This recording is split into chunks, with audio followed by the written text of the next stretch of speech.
Maya Angelou awed the nation with her inaugural poem entitled On the Pulse of the Morning. In the poem, a rock, a river, and a tree call out to us. The rock provides a place for us to stand, the river a place for us to rest beside, and then the river speaks. Or then the tree speaks.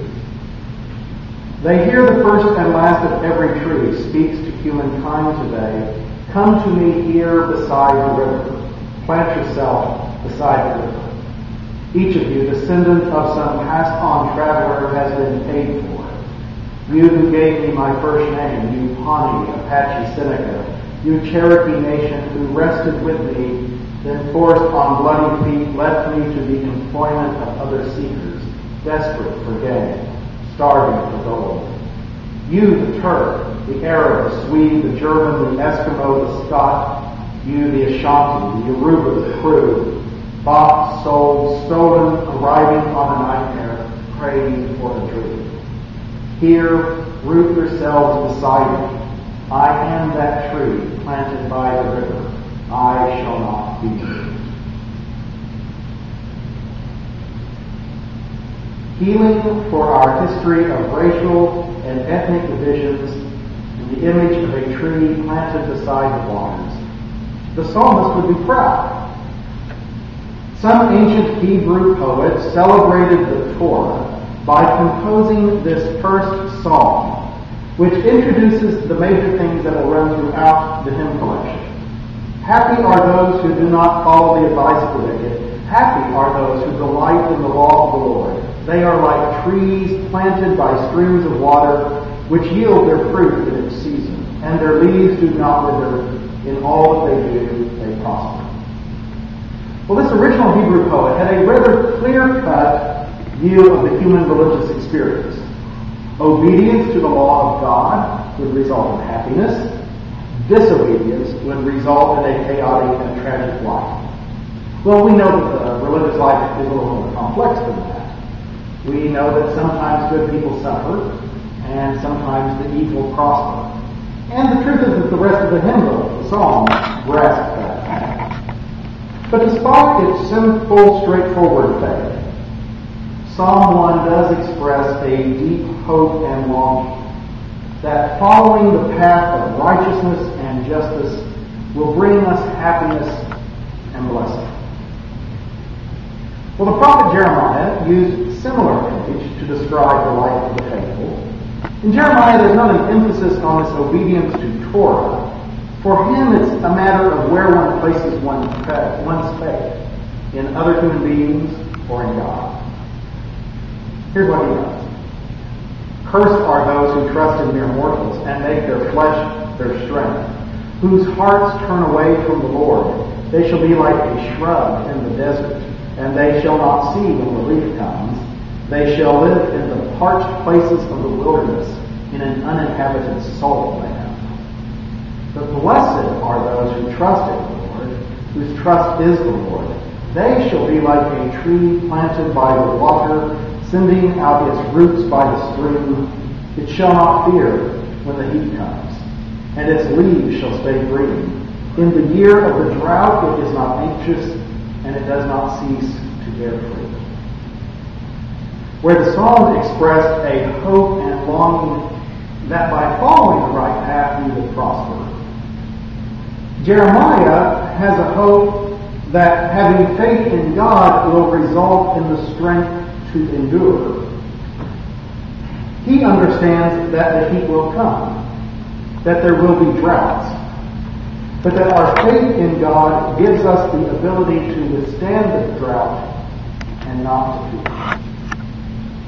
Well, as a parallel, do you know the old American folk song, I Shall Not Be Moved? If you don't, then we're going to sing it for the offertory, and some of the lyrics are printed in your bulletin. This is one of those songs that has taken on a life of its own. It has been sung many different ways, many different verses, so these are just a selection of the myriad of ways in which the song is sung. But the core of the song is this oft-repeated refrain.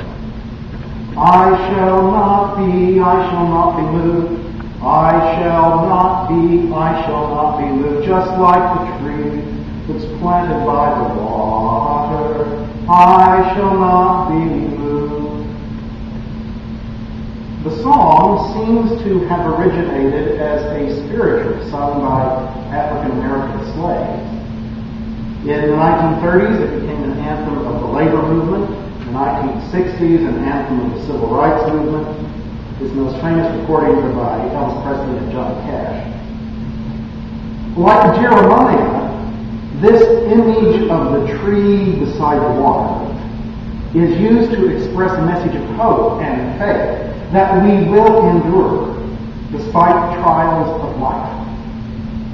And by expressing this faith, the song becomes, on occasion and in the proper setting, more than just a gospel song. It can be a protest song, criticizing the status quo for its injustices and imagining a better world.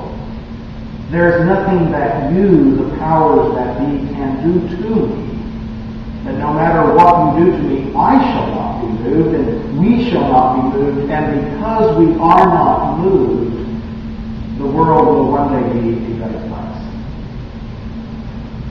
Used in a protest song, the image of the tree beside the water is still employed on behalf of righteousness and justice.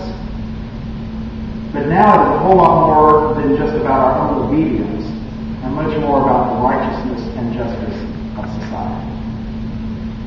So where the psalmist rooted the image in Torah observance, and Jeremiah in faith that survives the heat and drought, the Proverbs picks up elements of this image and connects them to Sophia, or wisdom. Now the Proverbs passage is not explicit in that it doesn't really mention the tree being beside the water.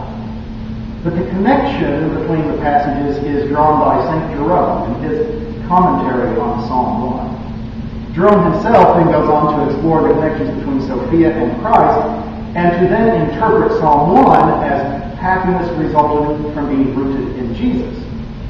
So it seems that each author uses this image to emphasize his own particular theological concerns.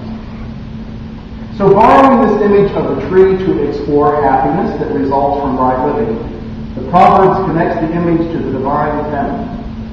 We read in the 3rd chapter of Proverbs beginning in verse 13.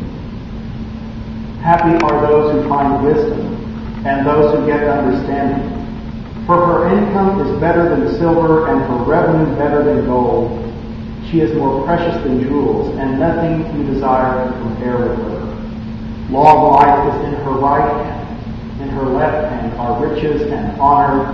Her ways are ways of pleasantness, and all her paths of peace. She is a tree of life to those who lay hold of her. To those who hold fast are called happy.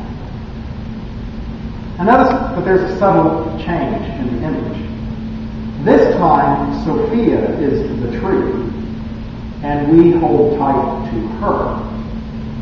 Previously, we were the tree, and our roots went deep into the soil that was watered by the river blessing. So for this passage, being happy involves the determination to hold on tight.